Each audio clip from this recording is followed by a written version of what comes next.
On the night of the 13th of June 1944, the crew of Wellington bomber HE 270 took off from Tortorella, Allied base near Foggia, southern Italy.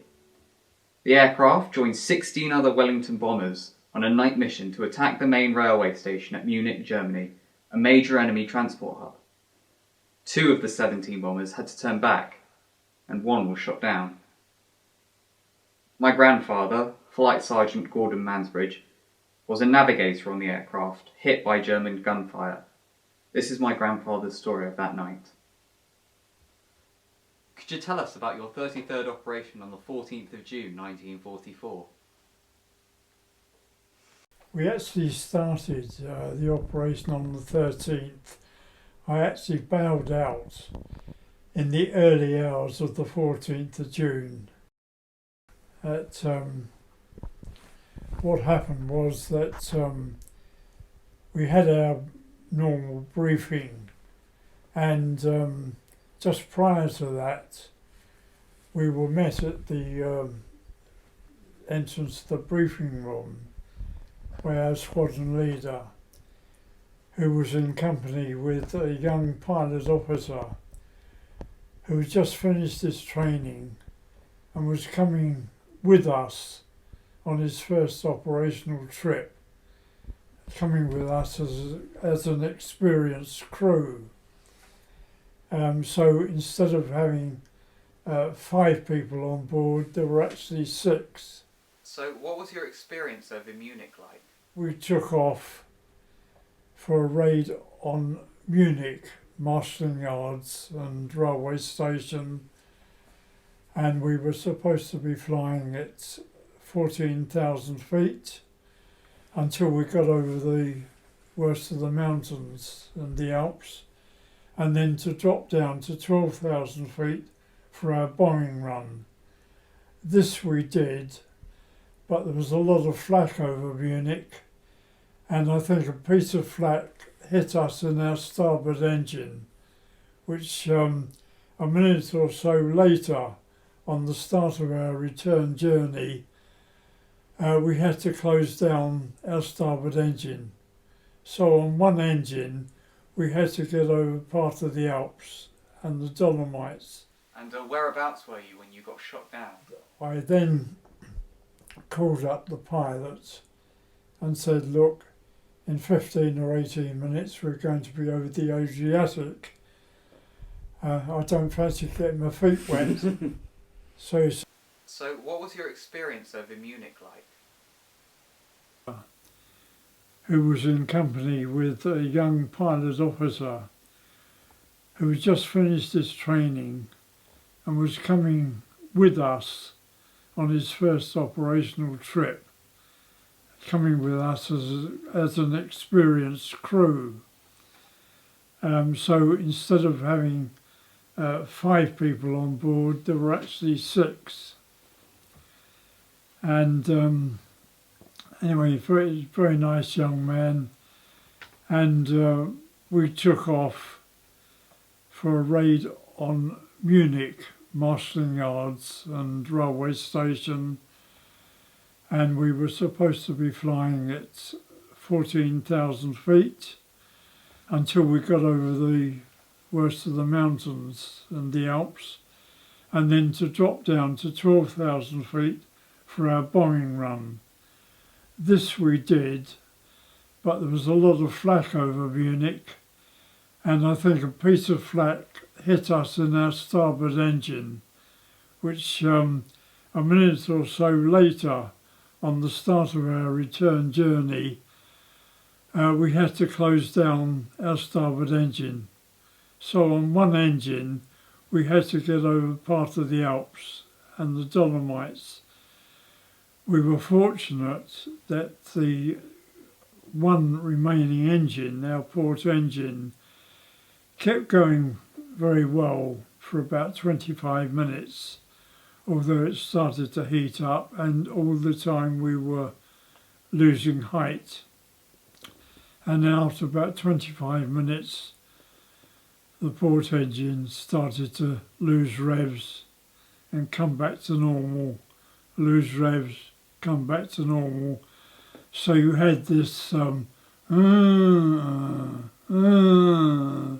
noise, but that went on for about 12 or 15 minutes. And I then called up the pilot and said, look, in 15 or 18 minutes we're going to be over the Adriatic. I don't fancy getting my feet wet. So he said, oh, well, neither do I. Give us a course to keep us over land, which I did. And we'd only just gone onto that new course when our port engine stopped completely and we had to get out. Everybody was ready for it. The rear gunner obviously gets out of his rear turret by swinging his turret round, and he goes out backwards. The extra man, the young pilot officer we had on board, went down to an escape hatch in the bottom near the rear of the aircraft, so that meant there were 4 of us to get out of the front. The bomber went out almost immediately. He was quickly followed by a wireless operator, and I got down to follow him, and the pilot was leaving his seat at the time. He let go of the control column, and obviously I suppose we lost flying speed, so the aircraft dipped down, and I went forward so that my head was beyond the aperture of the getting out section. I had to push myself back and then let myself go. And sort of working backwards, I would guess that I probably bowed out at something like 3,500 feet. And I reckon that my chute probably fully opened at about 2,000 feet, and it took me about a minute and a half before I hit the ground. Now the pilot who was going to follow me out, of course it's very difficult to know exactly what happened because the aircraft was not only just dipped down, but for all we know it could have gone over to one side or the other. It might have made it much more difficult for him to get out, but he didn't make it. Unfortunately, his parachute was only partly opened and he was killed. And the unfortunate part about that was that he was a comparatively new pilot to me. I had only met him a fortnight previously, and he was full of beans at the time because he'd just heard from South Africa that his wife had given birth to their first child. So it was all rather distressing in that way. Anyway, I landed. It was completely dark. I couldn't even see the ground I was standing on. But I managed to pull my chute in, took my harness off, walked a few yards in the direction I was facing. Something loomed up in front of me. It was a hedge. So I put my parachute down, the harness on top of it, turned round, started to walk back the way on the opposite direction to which I'd found the hedge, and thought I could hear water running in front of me. I didn't want to fall down a gully or something, so I turned right, and there was a big block of cut stones there, and my night vision then started to return, and in front of me was a little sloped down to a small lane, and I went down there, turned left down the lane, and then saw in front of me a bridge over a canal. So I went across the bridge, came against a stranded wire fence, on the other side of which was a railway line, and in the far distance I could see the remains of my aircraft burning. So I went back over the bridge, opposite way that I'd come, and just before the slope that I'd gone down was a little grassy area and a little copse of trees and shrubs. And I went in there, groped my way in. It got completely dark again, but I found a wall and realised that it was a retaining wall between the lower level I was now standing on and the higher level on which I'd landed. So anyway, I made a bit of space for myself, sat down on top of this wall in this copse and decided what I was going to do. The obvious thing from the start was to go to Yugoslavia, where partisans held great areas of the country anyway.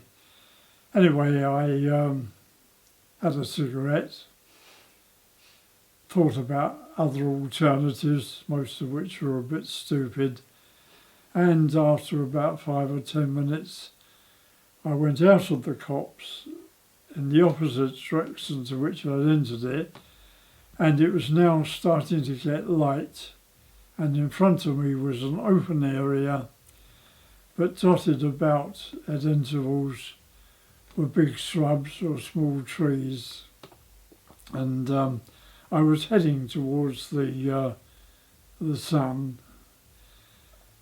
and I suppose I'd gone about 200 or 300 yards, and I suddenly heard an engine coming towards me from the other side of the canal.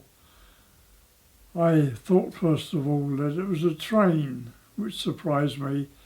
Then when I listened again, I realised it wasn't a train, it was a truck.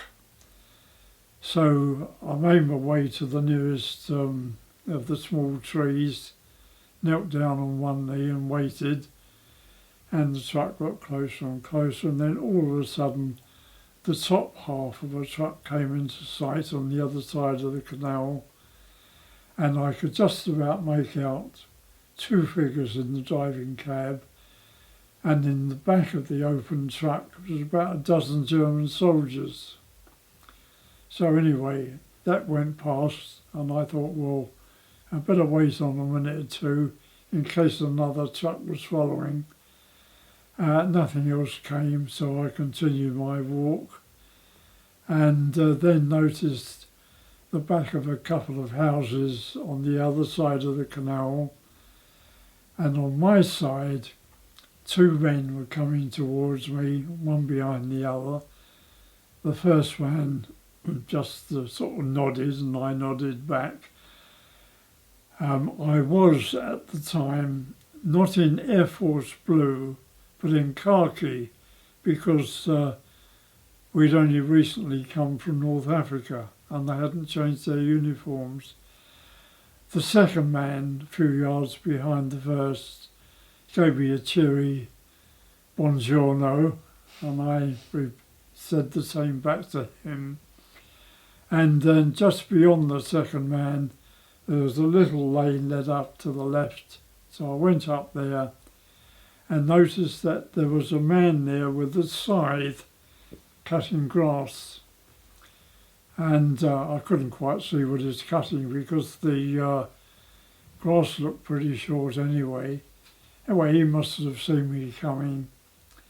And I spoke to him and said who I was.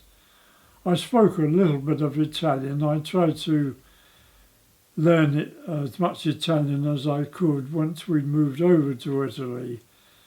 So I thought, well, I'd ask him if he got any water, and he said, no, I'm sorry, I haven't got water, but he pointed to a house behind him and said, if you go there, they'll give you water. So I went over to the house and knocked on the door.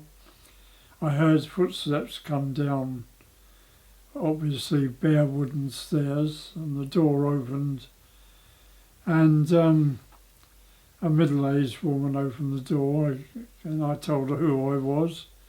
Immediately said, come in, And I went inside, she closed the door, she led me upstairs, and at the top of the stairs, right on the other side of the landing, was an open door, took me in there, and it was a room completely bare, except at the far left-hand side was a table with 4 chairs round it. And she asked me to sit down, so being a bit careful, I went round the far side of the table so that I could see the door, because I didn't know who else was in the house. And I sat down and she was looking at me intently and asked me if I'd like a coffee and something to eat. I said, oh, that would be great. So she goes out down the landing. I heard her talking to somebody else, and a young female voice answered her. And a minute or two later, I heard water running, and down the landing comes her daughter. I suppose she was about 16, 17, comes into the room with a bowl and holding a cloth, comes to the side of the table where I was sitting and puts the bowl down, just water, and she asked me to turn round on the chair, and I looked at her and I said, no, what is it? Because I didn't know.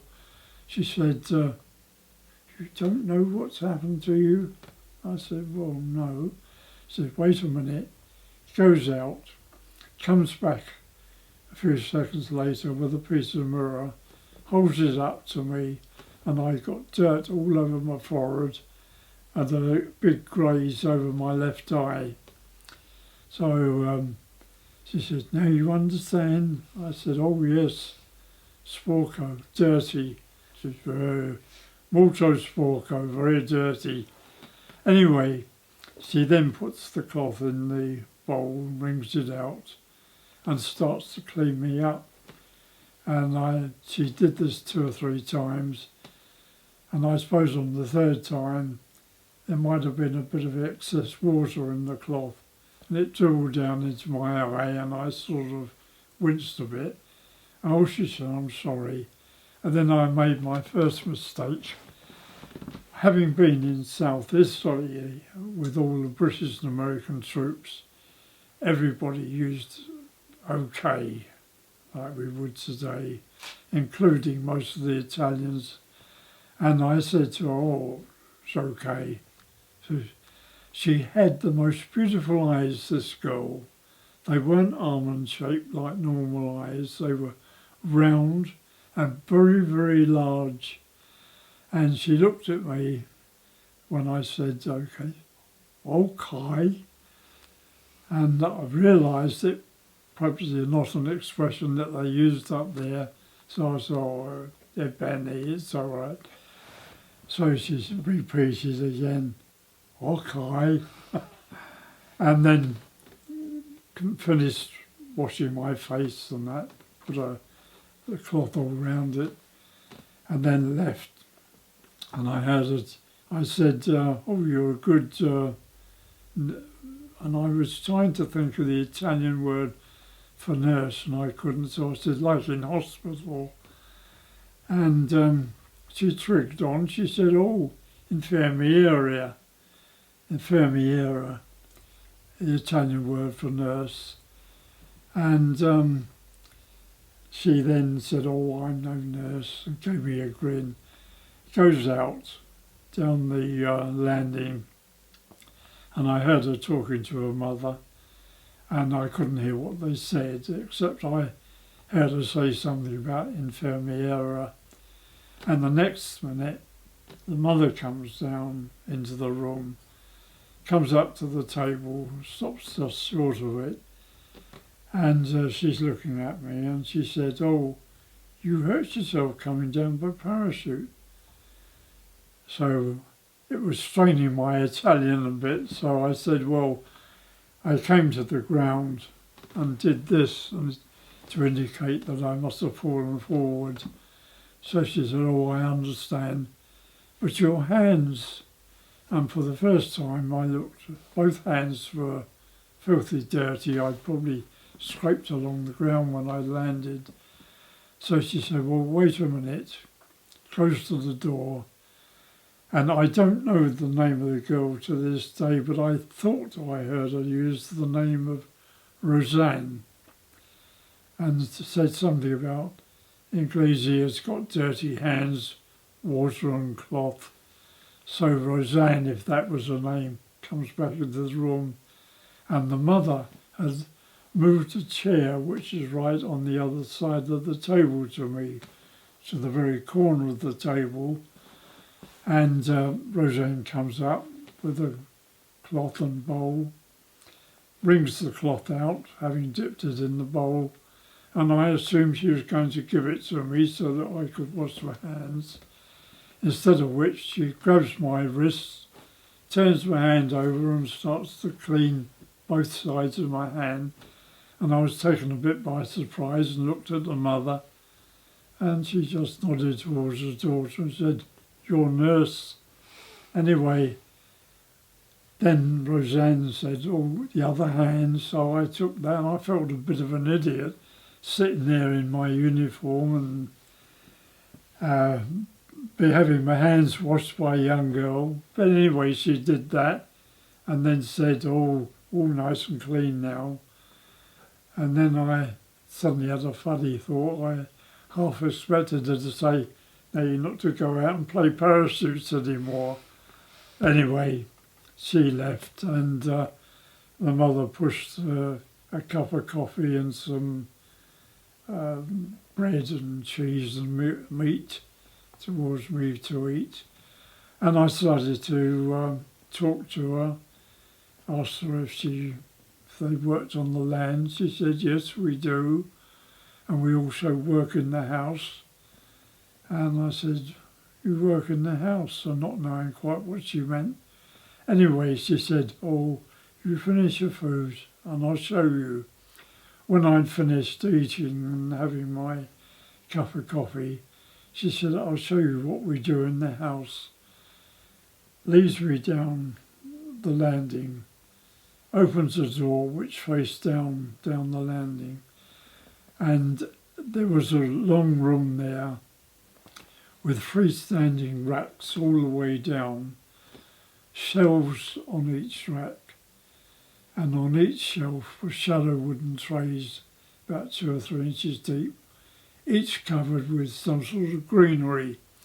And anyway, she pulls one of the trays forward, and I had a feeling that I knew what I was going to see, because when she lifted up the corner of the greenery, underneath were all worms, silkworms. Well, I didn't know the name for worms, but I knew silk. So I said, oh, setter. See, setter. This was their little home industry. They using silkworms to produce sod silk, and this was what they did, apart from working on the land. Anyway, I stepped out of the room, and the mother came out, and Roseanne was standing at the door of their kitchen opposite me, and the mother came between us and then said, would you like to stay here for a while and rest? So I said, well, no, it's too dangerous for you, because the Germans may be looking for us. I didn't say anything about that I'd seen a truck full of Germans on the other side of the canal. I didn't want to panic them. So I said, no, I should be going. So Mother started towards the top of the stairs. I shook hands and thanked Roseanne. When I got to the top of the stairs, I turned round and waved to Roseanne, who waved back. For some reason, I suddenly gave her a mock salute. I saw a big grin come on her face. Anyway, I followed the mother down the stairs. She opened the door and I looked out. Nobody in sight. even the man that had been cutting the grass had disappeared. And I shook hands with Mother and shook her hand, and started walking towards the sun. When I'd gone a few yards, I turned round. The Mother was leaning out of the door and waved to me, and I waved back. And then out of the upstairs kitchen window came the head and shoulders of Roseanne. So I gave her a big wave. She started to wave back and suddenly went. So I got a mock salute. Great. So whereabouts did all of this take place? What was the name of the village? Can you remember? Whereabouts? Whereabouts did all this take place? What was the name of the village? Do you this remember? Is very roughly about 50 miles north of Venice. Slightly north of Vittorio Veneto, and a little bit east of a town called Belluno, Belluno, and it was an area which is right at the very base of the Dolomite Mountains, and I suppose we were extremely fortunate to have bailed out in that particular area. I mean, a minute or two before, we would have been in the mountains, and that could have been very dangerous. Although the height of the mountains has gradually decreased as we went further south. I mean, if you bail out in the dark in the mountainous areas, even if they're only 2,000, 3,000, 4,000 feet high, it's a terrible risk at night, because if you land on the side of a steep mountain, I mean, you could tumble around, injure yourself. There's nobody around to help you very much. So we were fortunate, and a minute or two later, we would have been on the flat plain leading down towards the Adriatic and the Venice area, and it might well have been much more difficult to have got away, because there were not that many places probably to sort of hide up, and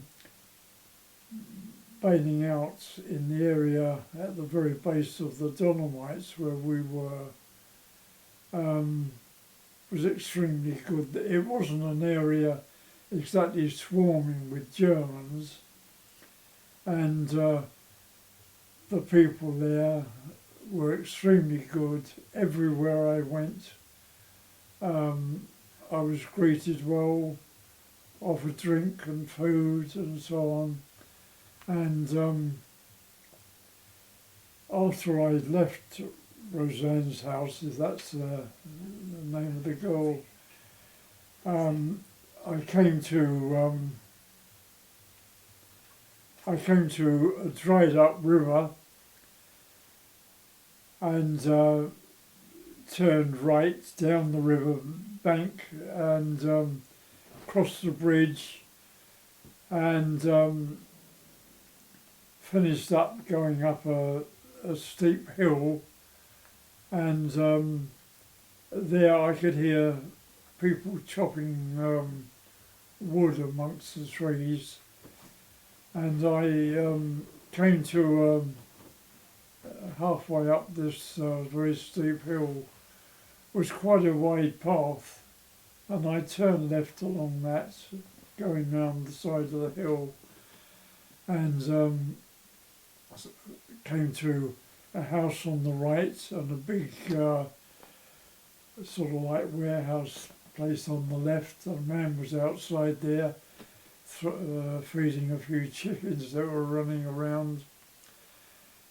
I spoke to him, he took me into the house, got me something to eat and drink, I couldn't quite make out what the food was that he'd given me with a spoon. But he then left and disappeared. I didn't know where he'd gone.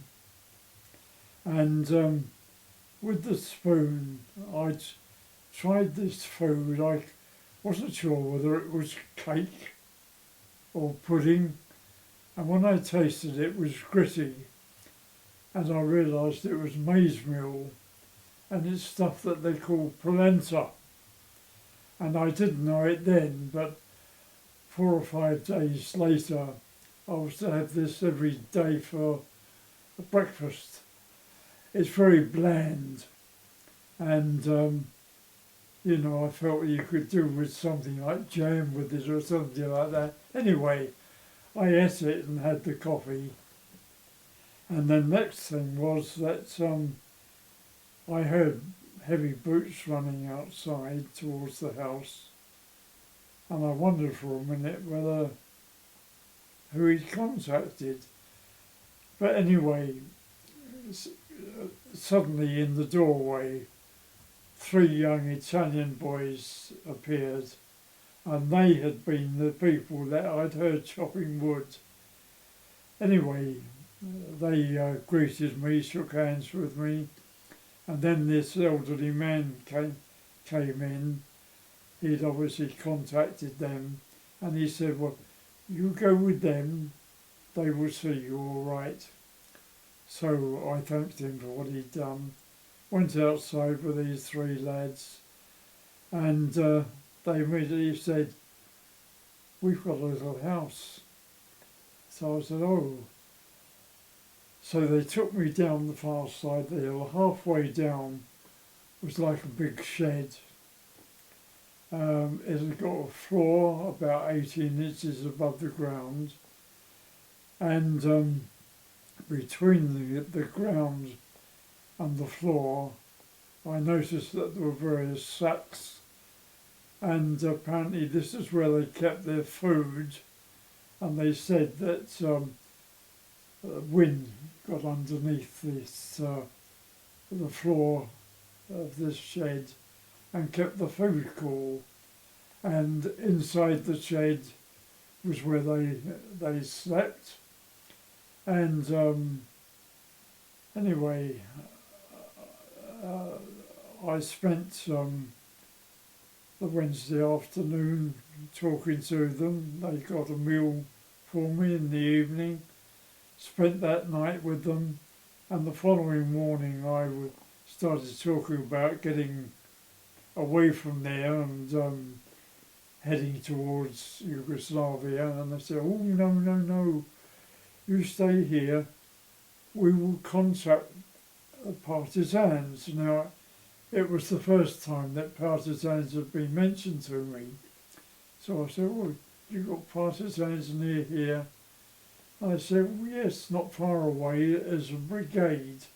And one of them said, I'll go and contact them this afternoon, tell them where you are, and they may have news about the rest of your crew.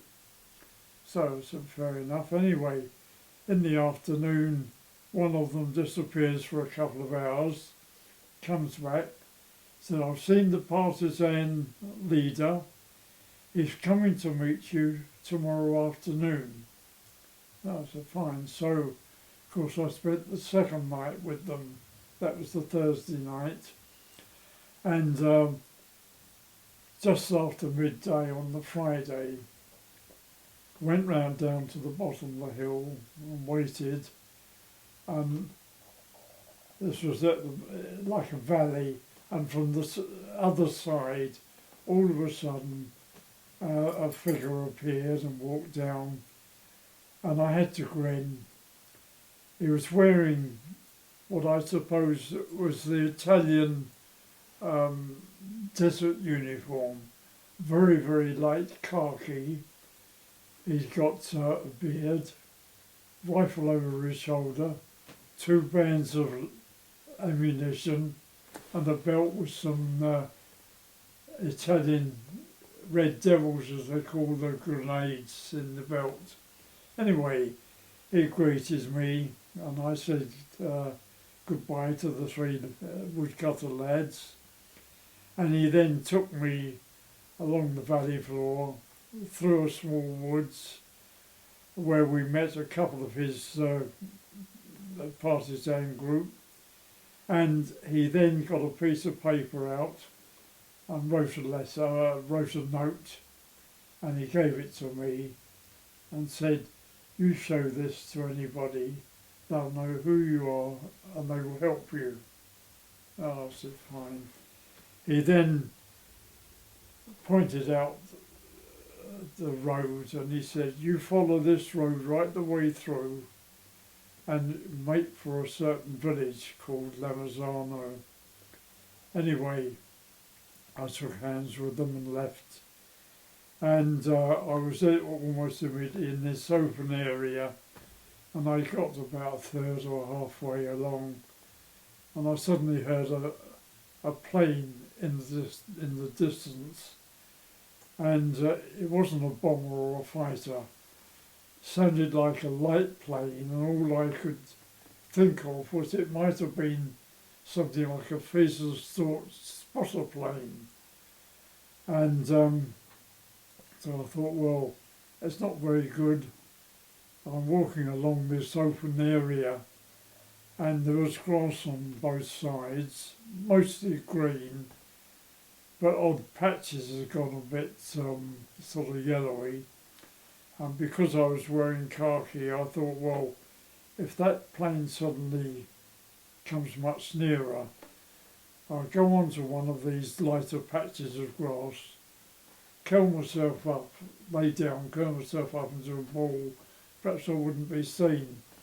Anyway, the sound of the plane gradually disappeared. I never did see it, so I continued my walk. Came to a little hamlet, knocked on the first house, and a woman answered the door, and I asked her for a drop of water, which she gave me, wished me good luck. I went on further, came to another quite large village, and I noticed that in a road parallel to where I was walking was a partisan with a red neckerchief. Anyway, he seemed to be following me from this other road, and I stopped. And I'd stopped in front of a house with the door half open, and there was noted just one word on the door: cafe, coffee, I suppose. Anyway, I went inside. I could hear voices upstairs, and I started up the stairs, and I could look through the open banisters, and it was a cafe. There were 4 men sitting at a table on the right, playing cards, and another 5th man had his back to the wall watching them. Down the far end, a woman was doing some crockery, washing some crockery up. Anyway, I climbed up the rest of the stairs, and the men nodded towards me. I suppose they didn't know who I was. And I went right up to the counter where the woman was, showed her the note.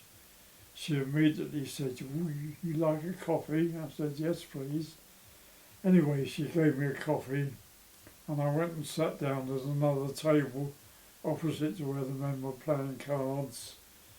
And the woman came from behind the counter up to where the men were playing cards and talked to them, obviously told them who I was, and they immediately turned round and gave me grins and nodded to me and that. And anyway, I had the coffee, took the empty cup back up to the counter, and the woman asked me if I wanted any more. I said, "No, that's fine, thanks." And then I started to leave, and I stopped at the table where the men were playing cards, and their cards, of course, completely different to the sort of playing cards that we would use. And I said, I'm enjoying the game, and he said, oh yes, they wished me good luck. And I left, went down the stairs, opened out of the front door, nobody in sight, so I continued my walk. And eventually it was getting early evening, and I thought, well, I've got to think about where I'm staying for the night, because I didn't know how far Lamazano was. Anyway, I came to another village, knocked on the first house door. An elderly man opened it, and I showed him the note, and he read this, and he said, oh, wait on a minute. He goes inside, gets his jacket, comes out, and I just saw for a second his wife, and that was it. And then he took me further down the village, and all the houses of this village were on one side of the road, and halfway down was an open door. He took me into that, and it was the village wine bar, and there were 5 or 6 men there having their evening drink, I suppose. And he immediately started talking to them, and a glass of wine was put in front of me. And when I'd had that, I left with this elderly man, and the others all said goodbye to me. And he took me down to the far end of the village and set back from the road. I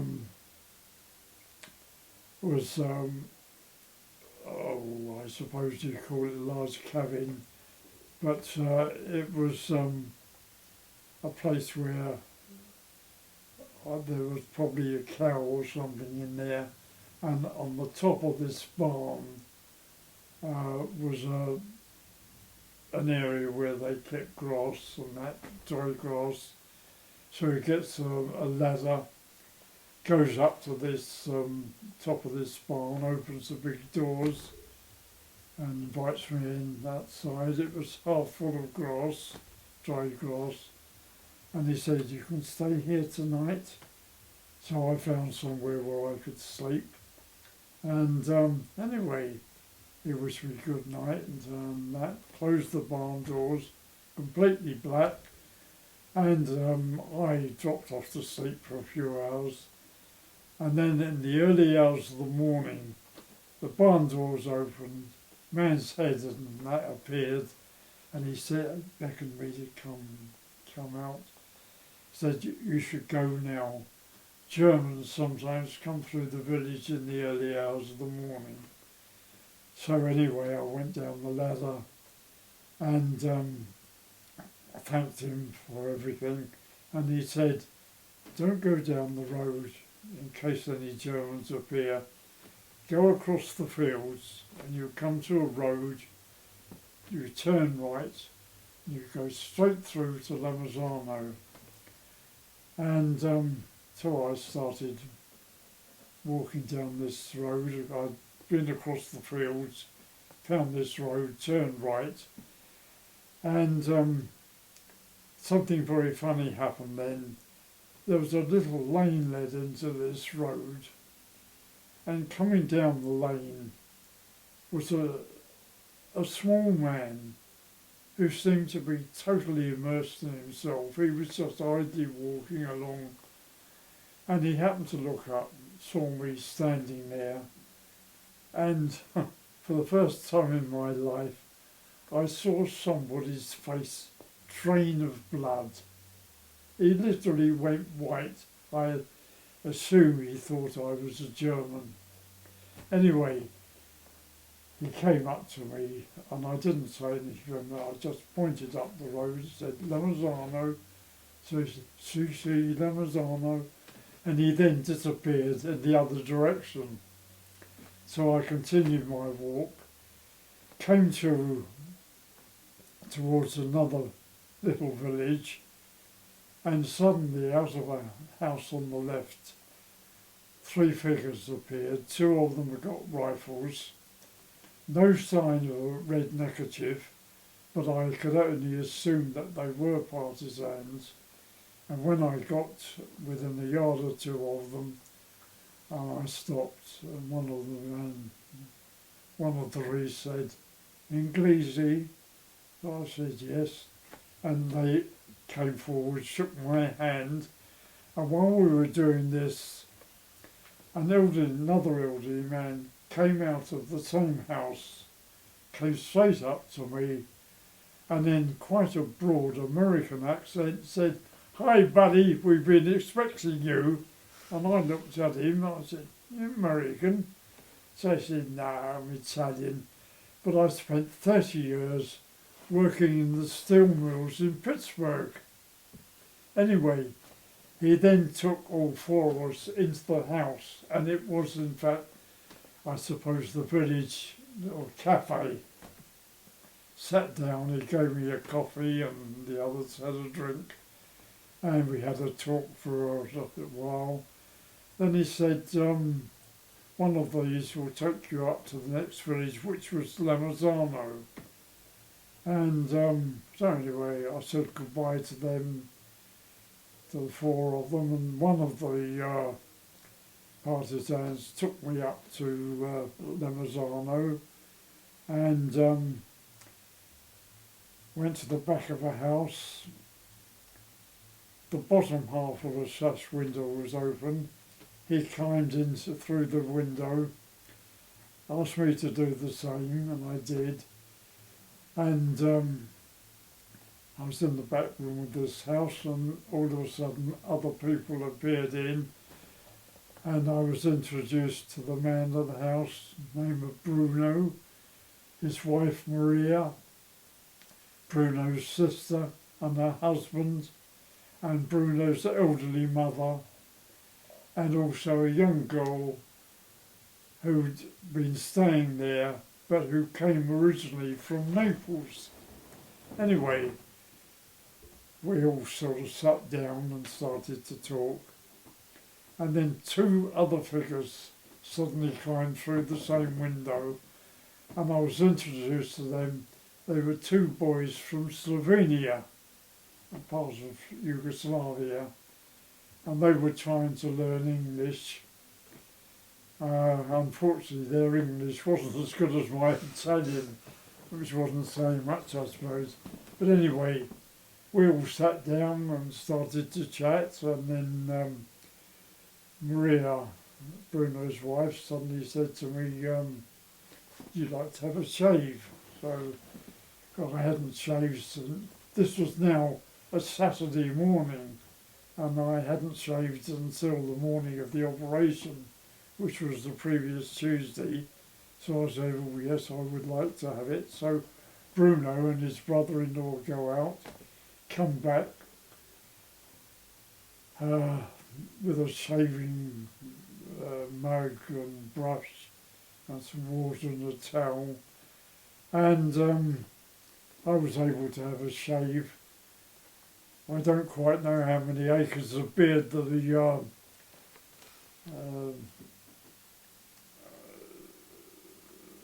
what do you call it, if you've been through the shaving stick had been over, but it seemed to be a bit blunt. But anyway, I persevered and had my shave, and they took the stuff away, and I dried my face on that. And then when I turned the chair round again and facing Maria and the others, and Maria suddenly said to me about my family, and I said that my mother and father lived in South London. I got no brothers or sisters. And then she surprised me a bit by saying all of a sudden, "While you're in this house, I'll be your mother."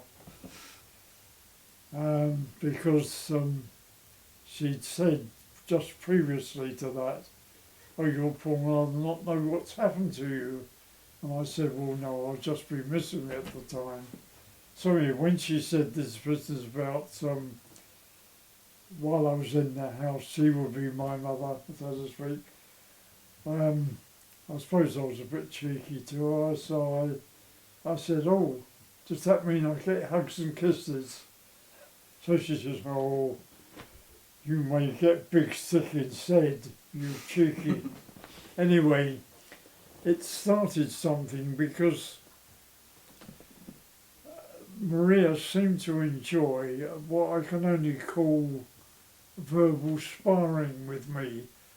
If I said something, she would sort of say something to cap it, and this sort of went on at odd times. So she was very nice. It was all good fun, I suppose.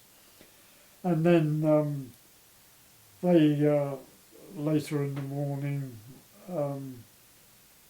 they left to, I suppose, have their lunch, and the last one then was this young girl from Naples, Carmela. And then I made another mistake. I thought I'd better query her name. And I said, your name is Caramella. No, she said, no, my name is Carmela. Caramella's a sweet. And I thought, oh no, I said, oh, tongue not working properly. Anyway, we burst out laughing, and Maria and her sister-in-law, I suppose hearing our laughter, came back into the room to ask what was going on.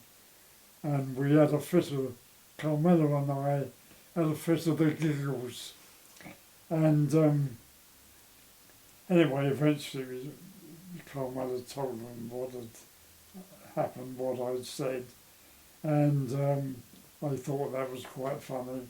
Anyway, they all left and they brought me in something to eat. And then in the afternoon, everybody that had been there in the morning came back in and we chatted again in the afternoon. And Maria suddenly asked me if there's anything I wanted, and I said I was wearing flying boots, of course, at the time, and my feet felt very hot. So I said, well, is it possible to wash my feet? And she said, oh, yes. Anyway, she goes out, Maria, with her sister-in-law, and they asked me to follow them, and they put a bowl of water down on the ground outside the window, and I was able to take my boots off and have a nice drink of, have a nice soak of water in the feet. And while I was doing this, several other people came out, including Maria, and looked at the flying boots that I'd taken off, and they finished up with Maria, and she said these would be nice in the winter. So she said had her feet next to them, and so I said, well, put them on. I said they might be warm from my feet. So she puts the boots on. I zipped them up for her, and she stumped around a bit and said, oh, I make a good airman now. I said, oh yes, you only want a parachute now. No, she said, I don't want parachute. I like feet on the ground. And anyway, we go back into the room, and they left eventually, all left to have, I suppose, their evening meal, and then the evening meal was brought to me, and nobody else except Maria and Bruno's elderly mother and Bruno's sister.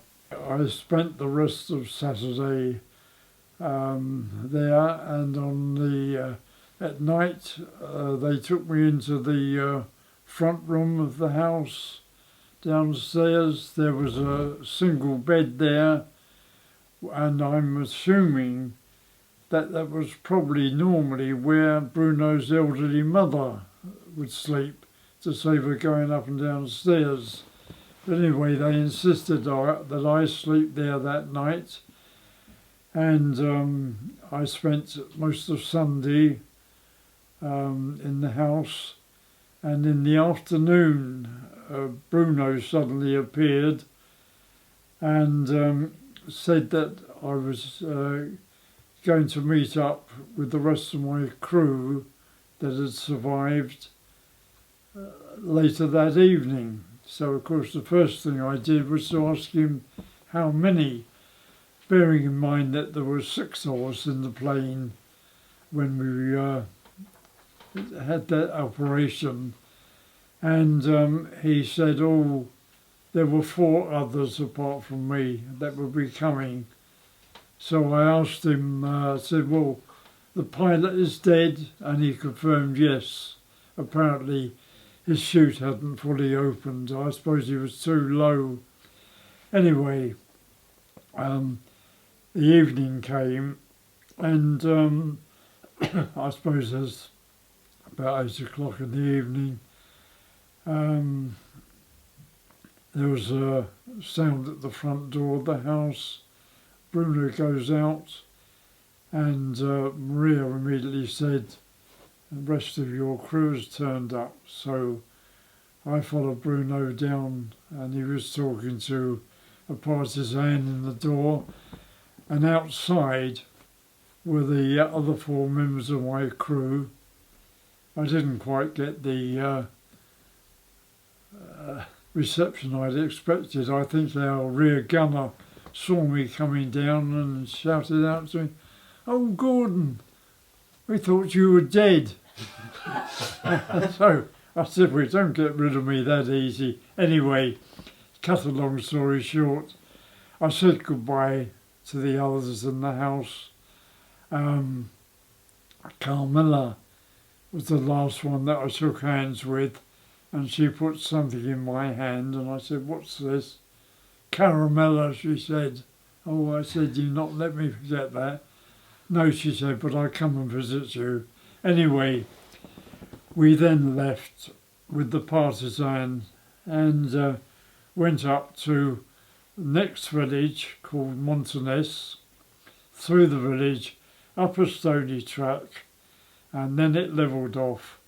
On the right was like a horse trough, and a bit further on the left, was a very large shepherd's hut.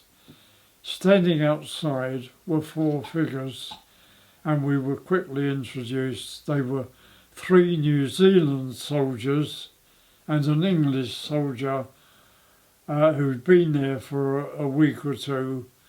We got back to South Italy. Right. That's right. And we got a ship home. Landed at Liverpool in the early hours of March the 1st, 45. And having reached Liverpool, we got a train down to London, and the 3 of us from the aircraft, that was myself, Chick Henderson, and the rear gunner, Maddock. We were then met by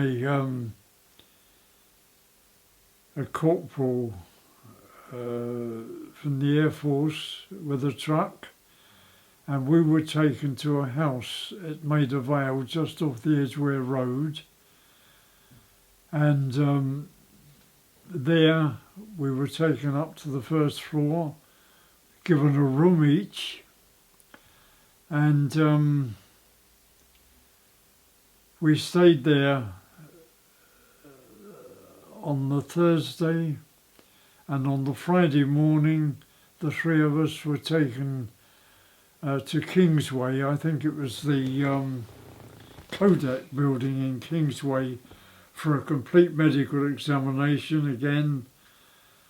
I was the first one in, and I was told after the medical that I would be given 8 weeks leave.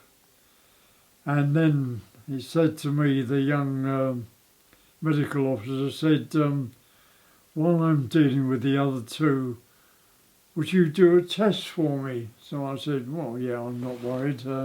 So he takes me further down the corridor into a room. There was a RAF sergeant there at a desk, and on the other side of the room was like a very large telephone booth. It had got a chair, a table, and a lamp and everything, and she took me over to there, sat me down and said, "I'm going to put the earphones on you." And there was a pad and a pencil there, and the pad has got about 50 lines on it. And she said, when the light goes on, over the earphones, after a few seconds, you'll hear a word. I just want you to put down in the first space on the pad what you think you hear.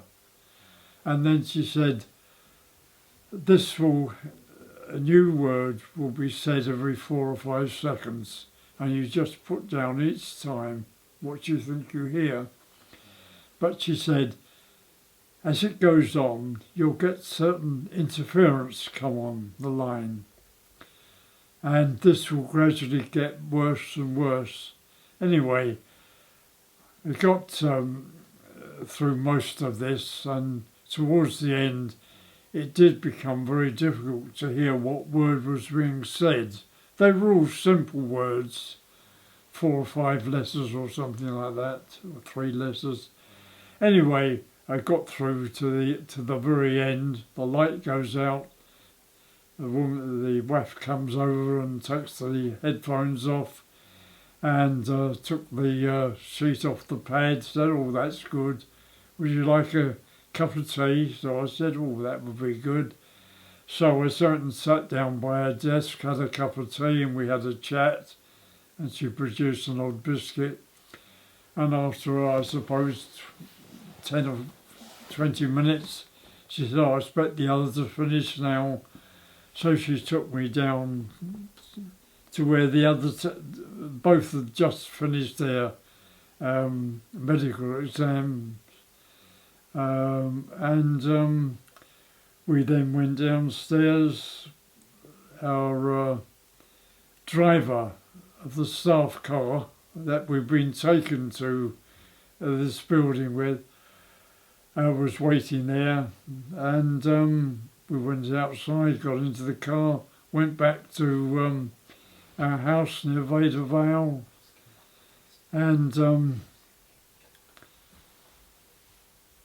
then we were told, this was Friday, of course, and Friday afternoon we were asked if we wanted any passes for travelling to our home, which we could go to the following morning. What was the test about? Do you know?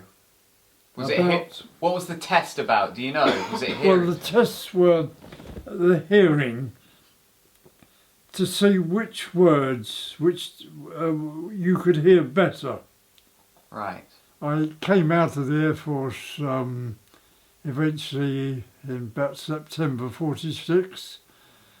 I went back to my job that I was doing before I joined the Air Force, and we got married. We lived with my parents until 1950. Unfortunately, in 1948, Sylvia had a big ear operation and left her totally deaf in one ear. But anyway, we'd been looking for a house in the South London, in Surrey, Epsom area and so on, all very expensive. And eventually we came over to this side of London and finished up buying this house with the help of my father in 1950. And at about the same time, I got a new job working in the London office of a Manchester company, and I was with them for about 36 years, and it was a very nice job actually. I enjoyed it, and of course in the mid-50s our sons were born. Adrian was born in 1957. and I don't know. It's We can end it there, I think. well, I've been here a long time. That's Just a little brief on it. Yeah, I'm good. Great, and after you bailed out, you were awarded a place in the Caterpillar Club. well, yes. It's probably the same today, but during the war, if you bailed out and saved your life, the normal thing was to write to the parachute company, normally the Irving Parachute Company, give them details of when and where and so on, of what happened. And I suppose after a few weeks, once they checked all the information you were given, they sent you two things. One was a card. I don't know if I can all find it all. Which says that you are a member of the. You got it upside down. No. Member of the club. See That's this great. Caterpillar Club. Okay, and they also send you a little box, inside of which is a gold caterpillar with your name engraved on the back. I don't know whether you can see that. Give me a second.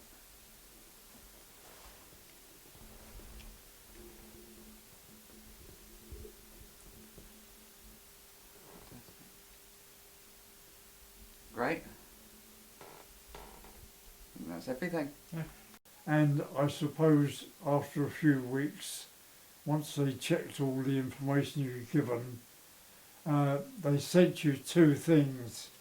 One was a card. I don't know if I can all find it all. Which says that you are a member of the. You got it upside down. No. Member of the club. See That's this great. Caterpillar Club.